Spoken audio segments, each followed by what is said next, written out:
2024 లేదా 25లో డిగ్రీ లేదా బీటెక్ చదివారా? సాఫ్ట్‌వేర్ జాబ్ కోసం ఎదురు చూస్తున్నారా? అయితే కోడ్ జ్ఞాన్ 100 డేస్ కోర్సులో చేరండి, జాబ్ సాధించండి. Welcome to Suman TV. నేను మీ సుమన్ టీవీ నాగ్. భరణి నక్షత్రం వారికి ఎస్పెషల్లీ విమెన్కి జూలై నుంచి డిసెంబర్ వరకు ఏ విధంగా ఉండేటువంటి అవకాశం ఉంది? అది అన్ని రకాలుగా అంటే గతంలో నేను ఉమా గారు వీటికి సంబంధించినటువంటి వీడియోస్ చేశాము. బట్ కమింగ్ 6 months అసలు ఏ విధంగా ఉండేటువంటి అవకాశం ఉంటుంది అనేది వారి మాటలు తెలుసుకుందాము. నమస్కారం ఉమా గారు. నమస్తే నాగరాజ్ గారు. భరణి నక్షత్రం వారికి కనుక మనం చూస్తే అంటే ప్రీవియస్గా హెల్త్ పాయింట్లో ఏ విధంగా ఉంటుందో మనం డిస్కస్ చేశాము.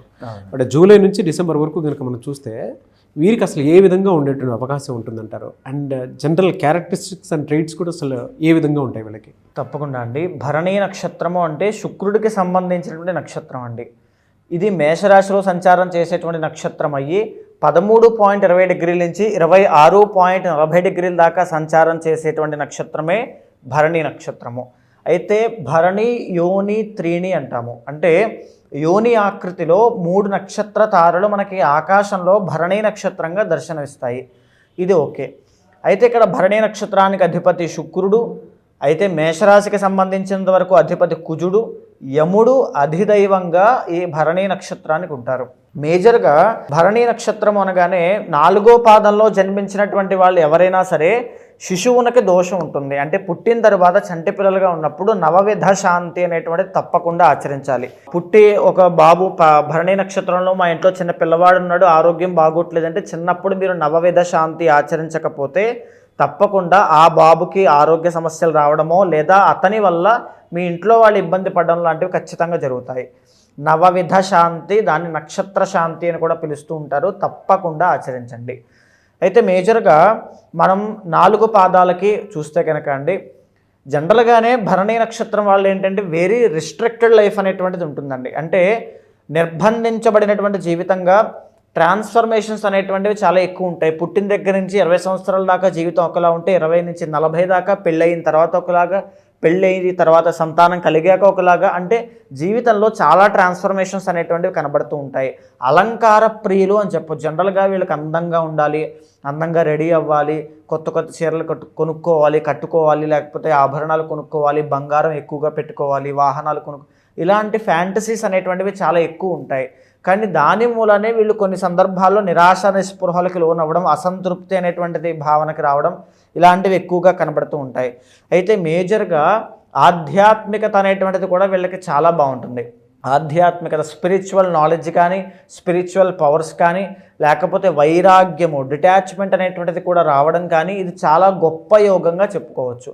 ఎవరికి ఎలా ఉంటుందనేటువంటిది ఒకసారి మనం డీటెయిల్డ్గా చూస్తే, మొదటిగా భరణి నక్షత్రం 1వ పాదం వాళ్ళకి చూస్తే అండి, వీళ్ళకి రవి యొక్క నవాంశ, సింహ నవాంశ అనేటువంటిది ఉంటుంది. కాబట్టి మేజర్గా ఎలా ఉంటుంది అని అంటే, భరణి నక్షత్రం 1వ పాదం వాళ్ళకి మ్యారిటల్ లైఫ్లో విడిపోవడము అనేటువంటి జరుగుతుంది. మేజర్గా ఎక్కువగా కన్ఫామ్గా మనం భరణి నక్షత్ర స్త్రీల యొక్క జాతకాన్ని చూసినప్పుడు చూడాల్సింది ఏంటి అంటే, వాళ్ళ 7వ స్థానం ఎలా ఉంది అని చూడాలి. ఎందుకంటే మెజారిటీ ఆఫ్ భరణి నక్షత్రం వాళ్ళకి స్త్రీలకి డైవర్స్ అనేటువంటిది అవుతుంది ఖచ్చితంగా. మ్యారిటల్ లైఫ్లో ఇష్యూస్ కానీ, అంటే ఒక అసంతృప్తికరమైనటువంటి జీవితాన్ని గడపడం కానీ, ఇది 100% జరుగుతుంది. అందులో మెజారిటీ ఎవరెవరికి ఎలా జరుగుతున్నటువంటి మనం చూస్తే, 1వ పాదం వాళ్ళకి ఖచ్చితంగా మ్యారిటల్ లైఫ్లో ఇగో ఆర్ డామినెంట్ ప్రాబ్లమ్స్ వల్ల, అమ్మాయికి లేదా అబ్బాయికి నచ్చకపోవడం వల్ల వెరీ షార్ట్ పీరియడ్ ఆఫ్ టైంలోనే విడిపోయే అవకాశాలు ఎక్కువగా ఉంటాయండి. సో ఇది వాస్తవం అండి. ఖచ్చితంగా మీరు జాతకాలు చూసుకుని మాత్రమే ముందుకు వెళ్ళండి. పెళ్ళి కాకముందే పరిహారములు ఆచరించి ముందుకు వెళ్ళండి. అయితే ఈ 1వ పాదం వాళ్ళు ఏ వృత్తిలో బాగుంటుంది అనేటువంటి చూస్తే, మేజర్గా భరణి నక్షత్రం 1వ పాదం వాళ్ళు గవర్నమెంట్ ఫీల్డ్లో కానీ, గవర్నమెంట్ సెక్టార్, గవర్నమెంట్ అఫీషియల్స్గా ఐఏఎస్ ఐపీఎస్ కానీ, లేకపోతే గవర్నమెంట్ జాబ్స్ రావడం, టీచర్ ఫీల్డ్లో బాగుండడం, పోలీస్ అకాడమీ ఆర్ మిలిటరీ కానీ వీటిలో రాణించడం, లేకపోతే ఫిలిం ఇండస్ట్రీలో బాగా రాణించడం, ఇలాంటి ఒక పవర్ఫుల్ లీడర్గా బయటికి ప్రపంచానికి తెలియడం. ఎగ్జాంపుల్, చాలామంది లేడీస్ పాలిటిక్స్లో వాళ్ళ యొక్క ప్రతిభను చూపిస్తూ ఉంటారు. అలాగా ఒక పొలిటికల్ పవర్ఫుల్ లీడర్స్గా ఎదగడం, ఇలాంటివన్నీ కూడా భరణి నక్షత్రం 1వ పాదం వాళ్ళకి ఎక్స్ట్రాడినరీగా ఉంటుంది. ఆర్ లేకపోతే మీరు గోల్డ్ వ్యాపారం, జ్యువెలరీ వ్యాపారం చేయండి, ఎక్స్ట్రాడినరీ అండి. ఇంకా పెట్టింది పేరు. ఖచ్చితంగా మీరు అది చేస్తే ఎక్స్ట్రాడినరీగా సెట్ అవుతారు. అయితే ఇక రెండో పాదం వాళ్ళకి మనం చూస్తే కనుక అండ్ ఈ యొక్క ఒకటో పాదం వాళ్ళకి మేజర్గా కంటికి సంబంధించినటువంటి ఇబ్బందులు కానీ లేకపోతే బ్లడ్కి సంబంధించి ఆర్ బోన్స్కి సంబంధించిన ఇబ్బందులు వచ్చే అవకాశం ఉంటుంది. ఈ భరణీ నక్షత్రం వాళ్ళు 4 పాదం వాళ్ళకి కామన్గా ఉండేటువంటి ఆరోగ్య సమస్య పర్సనల్ ప్రాబ్లం అండి. అయితే అందులో మనం డీప్గా చూడాలి అనుకుంటే వీళ్ళకి ఒకటో పాదం వాళ్ళకి మేజర్గా ఈ బోన్స్కి అండ్ స్కిన్కి సంబంధించి ఈ బ్లడ్కి సంబంధించిన ఇష్యూస్ వచ్చే అవకాశములు ఎక్కువగా కనబడతాయి.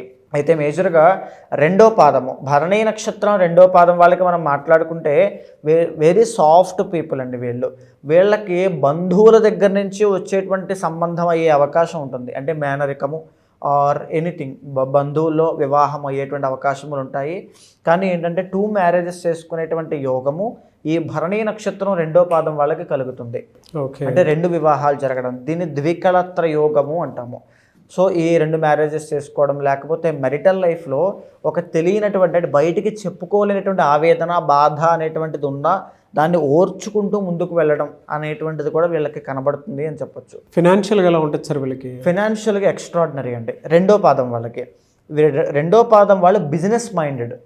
భరణీ నక్షత్రం రెండో పాదం వాళ్ళు బిజినెస్ చేయాలి. ఉమెన్ క్లోతింగ్ కానీ లేకపోతే కుజుడికి సంబంధించి ఏంటి అంటే మేజర్గా కిచెన్ యూటెన్సిల్స్కి సంబంధించిన మ్యానుఫ్యాక్చరింగ్ యూనిట్స్ పెట్టడం కానీ లేకపోతే ఫుడ్ బిజినెస్ ఏదైనా పెట్టడం కానీ ఎక్స్పోర్ట్స్ అండ్ ఇంపోర్ట్స్ని నడపడం కానీ లేకపోతే జెమ్ స్టోన్స్ అమ్మడం కానీ కుజుడికి రియల్ ఎస్టేట్ వ్యాపారంలో ముందుకు వెళ్ళడము కన్స్ట్రక్షన్స్ కానీ బిల్డర్స్గా కానీ ముందుకు వెళ్ళడము ఎక్స్ట్రాడినరీ బిజినెస్ మైండ్ సెట్ వీళ్ళకు ఉంటుందండి. అండ్ అదృష్టం కూడా ఈ భరణీ నక్షత్రం రెండో పాదం వాళ్ళకి చాలా వెంటనే కలిసి వస్తుంది. బిజినెస్ చేస్తే పర్ఫెక్ట్ బిజినెస్ మీరు చూస్ చేసుకుంటే ఎక్స్ట్రాడినరీగా మనీ సంపాదిస్తారు. అదృష్టం లక్ అన్నీ కూడా కలిసి వస్తాయి. అయితే వీళ్ళకి వచ్చే ఆరోగ్య సమస్యలు ఎలా ఉంటాయి అంటే బ్లడ్ అండి అండ్ పీసీఓడి కామన్ అని చెప్పుకున్నాము. ఈ రెండో పాదం వాళ్ళకి వచ్చేటువంటివి ఈఎన్టీ ప్రాబ్లమ్స్, ఈ పింపుల్స్ కానీ ర్యాషెస్ కానీ ఇన్ఫెక్షన్స్ కానీ ఈఎన్టీ ప్రాబ్లమ్స్, నరములకి బలహీనత అంటే వీక్గా ఉండడము, అంటే బాడీ చాలా ఫిజికల్గా వీక్ అవ్వడము, ఎక్కడైనా చిన్న కష్టం వస్తే బాడీ తట్టుకోలేకపోవడం, ఇవన్నీ కూడా ఈ రెండో పాదం వాళ్ళు ఖచ్చితంగా చూస్తారని చెప్పొచ్చు. అయితే ఇక మనం మూడో పాదంలోకి వెళ్తే భరణీ నక్షత్రం మూడో పాదం వాళ్ళకి లవ్ మ్యారేజ్ చేసుకునేటువంటి యోగం చాలా ఎక్సలెంట్గా కలిసి వస్తుందండి వీళ్ళకి. అండ్ వీళ్ళు భరణీ నక్షత్రం మూడో పాదం వాళ్ళు ఫిలిం ఇండస్ట్రీలో క్రియేటివ్ సెక్టార్లో ఆర్ట్ డిపార్ట్మెంట్లో కళారంగంలో నృత్య గీత వాద్యాది రంగాలు సినీ నాటక కళారంగాల్లో వ్యవహారం చేస్తే ఎక్సలెంట్గా కలిసి వస్తుంది. అండ్ ఇదే కాకుండా ఇంకా ముందుకు వెళ్ళాలి, ఇంకా ఏమేమి బాగుంటాయి అంటే ఇంటీరియర్ డిజైనింగ్ అనేటువంటిది చాలా బాగుంటుంది. ఇంకా బాగా చెప్పాలంటే వాహనాలు అంటే కార్లు బైక్స్ కొని అమ్ముతూ ఉంటారు అలాంటివి, వడ్డీ వ్యాపారములు, లేకపోతే ఈ బొటిక్స్ కానీ కాస్మెటిక్స్ ఆర్ బ్యూటీ ప్రొడక్ట్స్ కానీ స్పాస్ బ్యూటీ సెలూన్స్ కానీ ఇవన్నీ కూడా మూడో పాదం వాళ్ళకి చాలా బాగుంటాయండి.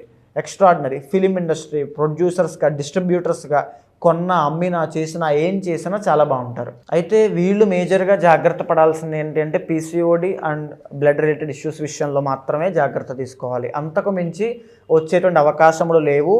కొంతమందికి భరణీ నక్షత్రం వాళ్ళకి మూడో పాదం వాళ్ళకి నా ఎక్స్పీరియన్స్లో కూడా పర్సనల్ చార్ట్లో కనుక మీకు 8వ స్థానంలో కానీ లేదా తులలో శుక్రరాహులు కానీ శని రాహులు కానీ కంజంక్షన్ ఉంటే బ్రెస్ట్ ఆర్ బ్లడ్ క్యాన్సర్స్ వచ్చే అవకాశములు ఉంటాయి. జాగ్రత్త పడండి, జాగ్రత్త కోసం మాత్రమే. అయితే ఇక మనం 4వ పాదంలోకి వెళ్తే భరణీ నక్షత్రం 4వ పాదం వాళ్ళకి ఎక్స్ట్రాడినరీ లైఫ్ అనేటువంటిది కనబడుతుంది. వీళ్ళు కోపాన్ని తగ్గించుకోవాలి. వీళ్ళకి కూడా మెరిటల్ లైఫ్లో ఇష్యూస్ వస్తాయి, కోర్టు సమస్యలు, తగాదాలు, పెద్ద మనుషులు అంటే వీళ్ళ యొక్క సంసారిక వైవాహిక జీవితాన్ని బయట పెట్టుకోవడము, ఆ గొడవలు తగాదాలు ఇద్దరికీ కూడా ఈ కీచులాటలు రావడం ఇవన్నీ కూడా కనబడే అవకాశం ఉంటుంది. సో వీళ్ళు ఏంటి అంటే స్ట్రైట్ ఫార్వర్డ్గా ఉంటారు. నా తప్పేమి నేను ఇండిపెండెంట్గా ఉంచోవాలి ఎదగాలనుకుంటారు. దానికి అడ్డు రావడం మూలన వచ్చేటువంటి సమస్యలుగా మనం చెప్పొచ్చు. ఖచ్చితంగా వీళ్ళకి ఏంటి అంటే కోర్టు సమస్యలు భూ వివాదాలు అనేటువంటివి ఎక్కువగా వచ్చే అవకాశం ఉంటుందండి. వీళ్ళు సాఫ్ట్వేర్ రంగంలో కానీ లేకపోతే ఇంకా చెప్పాలి అంటే ఈ బిజినెస్లో కానీ లేకపోతే పోలీస్ డిపార్ట్మెంట్లో హార్డ్ జాబ్స్ చేసేటువంటి అవకాశాలు ఎక్కువగా ఉంటాయి. మేజర్గా ఈ 4 పాదాల వాళ్ళని మనం ఇలా చూసుకుంటే కనుక జూలై దగ్గర నుంచి డిసెంబర్ దాకా మీరు అడిగినటువంటి ఈ పరిమితులు జూలై 10వ తారీఖు అండి. అంటే వీళ్ళకు ఉండేటువంటి కష్టములు కానీ లేకపోతే సమస్యలు కానీ ఇక్కడి నుంచి ఉపశమనాన్ని చూస్తాయి అని చెప్పచ్చు. ఎందుకంటే మేషరాశికి కొంత రాబోయేటువంటి దశలన్నీ కూడా మంచి మెరుగ్గా దినదిన అభివృద్ధి చెందేటువంటి విధంగానే కనబడుతూ ఉన్నాయి. జూలై 10వ తారీఖు దగ్గర నుంచి వీళ్ళ కెరీర్లో కానీ, డబ్బు విషయంలో కానీ, హెల్త్ పాయింట్ ఆఫ్ వ్యూలో కానీ అన్నిట్లోనూ మంచి జయము, లాభము, విజయాలు చూసే అవకాశాలు కనబడుతూ ఉన్నాయి. 13 నెలలండి, అద్భుతంగా ఉంటుంది. అయితే మేజర్గా నవంబర్, డిసెంబర్ ఈ 2 monthsలోనూ శుక్రబలం అనేటువంటిది వీక్ అవుతుంది కాబట్టి మేజర్గా 3వ పాదం వాళ్ళు చాలా కేర్ఫుల్గా ఉండాలి. లవ్ విషయంలో ప్రాబ్లమ్స్ రావడం, 4 పాదాల వాళ్ళకి పీసీఓడి, పీసీఓఎస్ కానీ, లేకపోతే శుక్రుడికి సంబంధించి ఏంటంటే గుప్త రోగములు, సుఖవ్యాధులు రావడం కానీ వచ్చే అవకాశములు ఉంటాయి. అండ్ జూలై దగ్గర నుంచి డిసెంబర్ దాకా జాగ్రత్తగా ఉండాల్సినటువంటి ఆరోగ్య సమస్యలు ఏమిటి అంటే ముఖానికి సంబంధించి ఊపిరితిత్తుల వరకు వచ్చేటువంటి ఆరోగ్య సమస్యలు. ఈ విషయంలో జాగ్రత్తగా ఉండండి. డబ్బుని బాగా కాపాడుకోండి. ఎస్పెషల్లీ 3వ పాదం వాళ్ళు డబ్బుని బాగా కాపాడుకోండి. రూపాయలు నీళ్లు ఖర్చునట్టుగా వెళ్ళిపోతాయి. సో ఈ 4 పాదాల వాళ్ళు కూడా ప్రతి శనివారము ఆంజనేయ స్వామి గుడికి వెళ్ళి సింధూరంతో స్వామికి అర్చన చేయించడం చాలా గొప్ప రెమెడీ. తర్వాత ఎస్పెషల్లీ 3వ పాదం వాళ్ళైతే మహాలక్ష్మీదేవికి ఆరాధన తప్పకుండా చేయండి. 4వ పాదం వాళ్ళు సుబ్రహ్మణ్య స్వామి యొక్క ఆరాధన చేయండి. 2వ పాదం వాళ్ళు వినాయకుడి యొక్క ఆరాధన చేయండి. 1వ పాదం వాళ్ళు ఆదిత్య హృదయం చదవడం కానీ, సూర్య నమస్కారములు చేయడం కానీ తప్పకుండా చేయండి. ఎక్స్ట్రాడినరీగా రాబోయేటువంటి రోజులు ఉంటాయి. బేసిక్గా ఇంకా చెప్పాలంటే స్పెసిఫిక్గా ఆగస్టు, సెప్టెంబర్, అక్టోబర్ ఈ 3 నెలలు కూడా మీకు పట్టిందల్లా బంగారం అవుతుందని చెప్పచ్చు. ఇంకా డీటెయిల్డ్గా చెప్పాలంటే రియల్ ఎస్టేట్ రంగంలో ఉండే వాళ్ళకి ఇంకా చాలా బాగుంటుంది. మీ పర్సనల్ చార్ట్ చూసుకుని ఏ ముఖ్యమైన నిర్ణయాలైనా తీసుకోండి. అయితే చాలామంది మీ దగ్గర అంటే ఇప్పుడు గోచార రీత్యా చూస్తూ ఉన్నాము, పర్సనల్ చార్ట్ ఏముంది, కమింగ్ 6 months అసలు ఏ విధంగా ఉండేటువంటి అవకాశం ఉంది అని చెప్పేసి అనుకునేటువంటి వాళ్ళు ఉన్నారు. వాళ్ళ బిజినెస్ అయినా సరే, మ్యారిటల్ ఇష్యూ అయినా సరే, లేదంటే రిలేషన్షిప్లో పిల్లల విషయంలో అయినా సరే, ఏది ఉన్నా సరే, అంటే ఫ్యామిలీ విషయంలో అయినా సరే ముందుగా జాగ్రత్తలు తీసుకోవాలి అనుకునేటువంటి వాళ్ళు ఉంటారు. అంటే ఆరోగ్యరీత్యా అయినా సరే, కెరీర్ పరంగా అయినా సరే. మిమ్మల్ని అప్రోచ్ అవ్వాలంటే ప్రాసెస్ ఏంటి? తప్పకుండా అండి. ఇప్పుడు మనం మాట్లాడుకునేటువంటి అంశాలన్నీ కూడా గోచారానికి సంబంధించింది. ఎవరైనా సరే మీ ప్రొఫెషన్లో ఇబ్బంది పడుతున్నా, మీ హెల్త్ పరంగా కానీ, చాలామందికి వివాహం కాక అశ్విని నక్షత్రం వాళ్ళు ఇబ్బంది పడుతూ ఉంటారు. చాలామందికి మేజర్గా సెటిల్మెంట్ విషయంలో ఇబ్బందులు వస్తూ ఉంటాయి. ఎవ్వరు ఏ ప్రాబ్లంతో ఇబ్బంది పడుతూ ఉన్నా మీ పర్సనల్ చార్ట్లో దానికి ఒక కారణము అనేటువంటిది ఉంటుంది. ఐదర్ అది కాలసర్పదోషంగా గుర్తించడమా, లేకపోతే కుజదోషంగా గుర్తించడమా, ఏది ఉందా అనేటువంటిది పర్సనల్ చార్ట్లో అర్థమవుతుంది. మీ పర్సనల్ చార్ట్ ద్వారానే మీ జీవితం అనేటువంటిది మనం జాగ్రత్తలు చెప్పచ్చు, లేకపోతే డైరెక్షన్స్ ఇవ్వచ్చు. ఖచ్చితంగా మీ పర్సనల్ చార్ట్ చూపించుకోవాలనుకునే ప్రతి ఒక్కరూ కూడా మీకు కింద కనిపించే నెంబర్కి కాల్ చేస్తే మా వాళ్ళు మీకు పూర్తి వివరాలు అందిస్తారు. మీ చార్ట్ చూసిన తర్వాత గోచారంతో సమన్వయం చేస్తూ మీ కోరిక ఏదైనా, సమస్య ఏదైనప్పటికీ కూడా అది మీ చార్ట్లో ఉంటే, ఒకవేళ లేకపోతే ఏదైనా దోషాన్ని పట్టి ఉంటే దానికి తగినటువంటి శాంతి పరిహారములు చేయించి ఒక మూల మంత్రాన్ని ఉపదేశంగా ఇచ్చి భగవత్ అనుగ్రహంతో మీరు అనుకునేటువంటివన్నీ సిద్ధించేలా చేస్తాను. డెఫినెట్గా అండి. Thank you sir, thank you so much Uma గారు. నమస్తే అండి. చూసారు కదండి వీడియో. ఈ వీడియోపై మీ అభిప్రాయం కమెంట్ బాక్స్లో పోస్ట్ చేయండి. ముఖ్యంగా మీరు కనుక వేదిక్ ఆస్ట్రాలజీ త్రూ మీకు ఉండేటువంటి ప్రతి సమస్యకి ఒక సొల్యూషన్ కావాలి అనుకునేటువంటి వాళ్ళు ఎవరైతే ఉంటారో స్క్రీన్ మీద ఉమా గారి కాంటాక్ట్ నెంబర్ కనిపిస్తుంది. దానికి మీరు కాల్ ఆర్ మెసేజ్ వాట్సాప్ చేసి మీరు డెఫినెట్గా అప్రోచ్ అవ్వచ్చు. ఎందుకంటే ఎవరి పర్సనల్ చాట్ వాళ్ళకి దాని తగ్గట్టే ఉంటుంది. ఇప్పుడు మ్యారిటల్ ఇష్యూస్లో కానివ్వండి, లేదంటే ఫ్యామిలీ రిలేషన్షిప్లో, దాంతోపాటు బిజినెస్ చేసే వాళ్ళు కొంతమంది ఉంటారు. కొంతమందికి ఏ కెరీర్ చూస్ చేసుకోవాలో తెలియదు. కొంతమందికి ఏమో హెల్త్ ఇష్యూస్ ఫ్రీక్వెంట్గా వస్తూ ఉంటాయి. కొంతమందికి నరదృష్టి ఉంటుంది. వీటికన్నిటికీ మీకు గనక త్రూ వేదిక్ ఆస్ట్రాలజీ ఏదైనా రెమెడీ కావాలి అనుకున్నట్టుంటాడు స్క్రీన్ మీద కనిపిస్తున్న నెంబర్కి సంప్రదించండి ఉమా గారికి. ఈ వీడియో లైక్ చేయండి, షేర్ మాత్రం తప్పకుండా చేయండి. ఇలాంటి మరిన్ని వీడియోస్ కోసం మా ఛానల్ ఫాలో అవ్వండి. Thank you.